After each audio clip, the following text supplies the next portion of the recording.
महत्वाची बातमी समोर येते। अवजड माल वाहतूकदारांचा संप सुरूच आहे।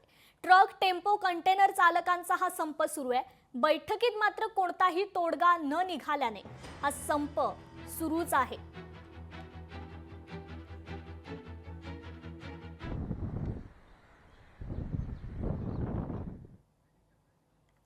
तर अवजड माल वाहतूकदारांचा हा संप सुरूच असल्याचं समजतंय। ट्रक, टेम्पो, कंटेनर चालकांचा हा संप सुरूच आहे।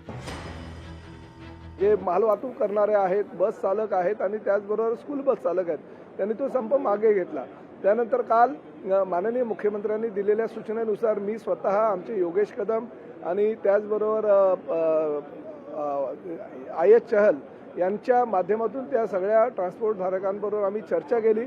त्या चर्चेमध्ये नंतर सकारात्मक निर्णय आम्ही राज्य शासनाच्या माध्यमातून घेत आहोत आणि निश्चितपणे आम्ही कालही आवाहन केलं, आजही आवाहन करतो। जे काही बाकी मॅक्झिमम लोकांनी संप हा मागे घेतलेला आहे, बाकीच्याही वाहतूकदारांना आमचं हेच सांगणं आहे की सकारात्मक निर्णय शासनाच्या माध्यमातून आपल्यासाठी घेण्यात येईल, परंतु 1 महिन्याची जी मुदत आम्हाला देण्यात आलेली आहे आपल्याच बैठकीच्या माध्यमातून, तिथपर्यंत तुम्ही थांबावं आणि पुढे त्यावर निर्णय घ्यावा। लोकशाही मराठी ऐका, पहा, जागरूक रहा।